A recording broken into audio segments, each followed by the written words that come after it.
right, let me ask you guys a question here, man. I am caught between a rock and a hard place. I am trying to mentor somebody right now with a new podcast, and I've been doing it for a couple of months. And I'm curious if you guys listening here have ever been on the receiving end of this or had to do this also.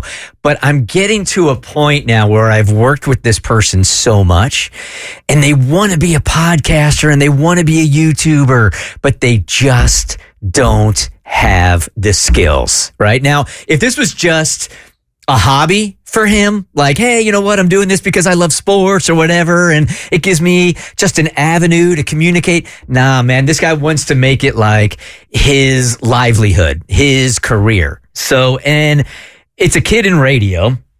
He's young and asked me through email to help him out, which I have been.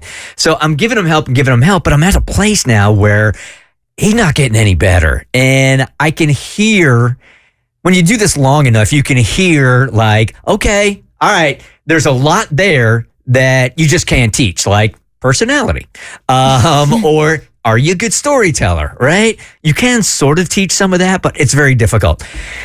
I'm going to have to eventually tell this kid, I think this is just not the path for you. And I've been on the receiving end of that, and I know how much it hurts.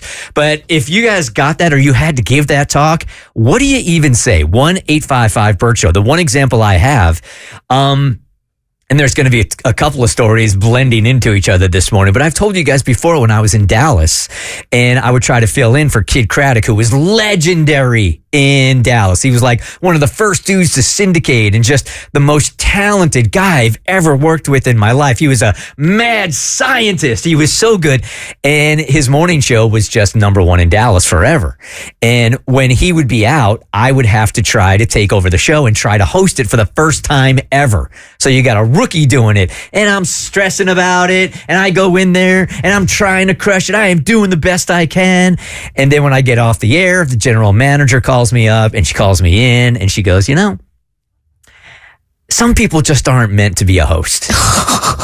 I was crushed, totally and completely crushed, because I was doing the best I could. This is what I wanted to do with my life. And she just was very blunt with me and told me, this is not the path for you. Now, clearly I used it at motivating, right? Because I wasn't going to hear that at all. It was hater fuel. Yeah, it was hater fuel. But compared to what he was doing, I was crap, you know? Yeah. And I was probably crap for anybody my age.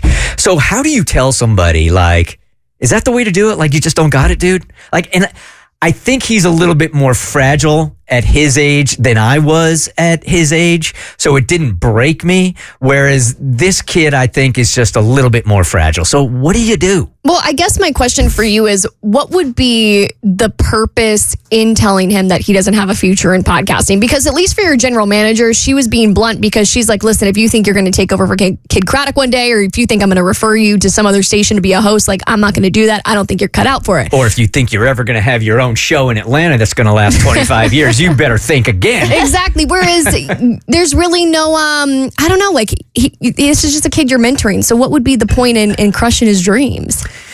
Do I have a responsibility, though, to tell him that he's wasting his time and he should do something else? Or do I just say that, hey, I just don't have the time anymore to do this, and let him spin his wheel? It's not going to be successful.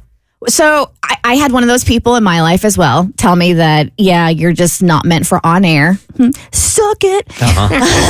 Were you in promotions at the time? Yes, I was in promotions, and I wanted to make the shift from promotions to on air, and did like my demo, and he listened to it, and he's like, yeah, no, I don't think that's going to be for you.